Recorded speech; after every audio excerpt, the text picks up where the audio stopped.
Anak nongkrong dalam trailer Pengabdi Setan 2 Communion banyak karakter-karakter baru yang bermunculan. Namun setelah menyaksikannya muncul pertanyaan di benak kita, kemana Ian? Bukankah Ian adalah karakter penting yang menjadi sentral dalam film pertamanya di mana akhirnya terungkap jika Ian adalah anak titisan iblis yang memilih untuk bergabung dengan ibu dan para mayat hidup? Pertanyaan selanjutnya adalah apa yang terjadi dengan nasibnya? Kemungkinan terbesarnya adalah Ian diasuh dan bergabung dengan sekte kesuburan, di mana sekte ini sudah dimunculkan ketika mereka menebar benih atau penanda di dekat rumah keluarga Rini. So, kita bisa menyimpulkan jika Ian tidak berada di tempat atau wilayah gaib, seperti tinggal dalam kuburan bersama ibunya, walau di akhir dinampakkan jika ia bersama wanita itu. Namun yang lebih masuk akal adalah ia diasuh oleh para pengikut sekte. Apa yang selanjutnya akan terjadi pada Ian? Apakah Ian akan muncul di film keduanya? Hal itulah yang akan kita cari tahu di sini.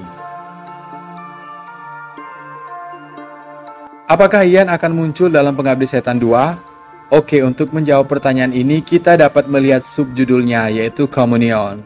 Communion artinya perkumpulan. Dari sini sudah terlihat kalau sequelnya ini akan fokus pada sekte kesuburan yang di film pertamanya kita hanya diperkenalkan saja melalui artikel yang ditulis oleh Pak Budiman Sailendra dalam majalah Maya. Jika prediksi dan teori kita benar tentang Ian yang akan diasuh oleh para anggota sekte, maka ia akan muncul dengan usia sekitar 12 tahun. Sesuai dengan teori bahwa sequelnya ini bersetting di tahun 1986. Sementara dalam film pertamanya bersetting di tahun 1981. Anak nongkrong dalam beberapa film tentang anak kecil jahat atau anak kecil titisan iblis seperti The Omen, Children of the Corn, serta film keluarga pengabdi setan seperti Hereditary, biasanya anak-anak kecil tersebut akan dipersiapkan untuk melanjutkan sekte kepemimpinan, entah itu dengan dirasuki roh tertentu seperti Peter dalam film Hereditary atau Damien Thorn dalam The Omen, yang memang sudah mendatangkan keburukan dan kematian bagi orang-orang di sekitarnya.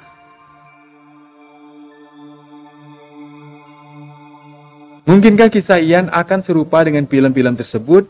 Ya, film-film itu hanya sebagai rujukan dan perbandingan ya teman-teman. Kenapa Ian jahat padahal ia masih kecil? Yang perlu kita perhatikan, ini hanyalah film. Karena dalam beberapa kepercayaan dan agama, khususnya Islam, setiap anak yang lahir itu suci tanpa dosa ya teman-teman. Mengapa anak kecil seperti Ian bisa menjadi jahat? Pertanyaan ini menimbulkan pendapat jika mungkin saja Ian dirasuki roh jahat atau setan sampai ia bisa berbicara dan membunuh Ustadz. Plot cerita seperti ini mengingatkan kita dengan film Hereditary, di mana Charlie, adiknya Peter, dari bayi sudah dirasuki oleh Dewa Paimon, dewa yang selama ini ada dalam badan neneknya. Namun pada akhirnya Paimon lebih memilih tubuh Peter, karena Dewa Paimon adalah laki-laki dan juga menginginkan tubuh laki-laki.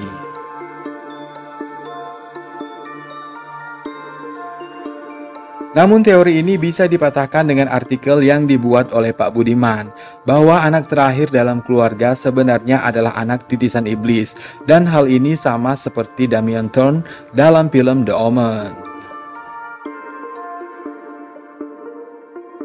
Di mana sejak kecil Damien memiliki tanda triple six di kepalanya yang menandakan bahwa Damien adalah anak titisan iblis dan harus dimusnahkan.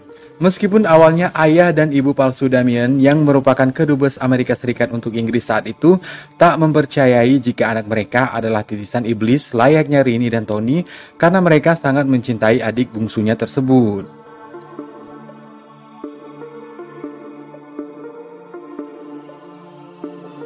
Namun berbeda dengan Ian yang secara langsung dapat membunuh orang, salah satunya Ustadz, Damien tidak dapat melakukan hal itu. Orang-orang di sekitar yang mulai mencium keanehan pada Damien atau menghalanginya akan celaka karena sebab-sebab aneh yang muncul secara tiba-tiba. Bahkan sampai Damien dewasa, di film ketiganya The Omen The Final Conflict, Damien dibantu oleh para pengikutnya untuk mencelakai orang-orang atau entitas asing yang tak terlihat.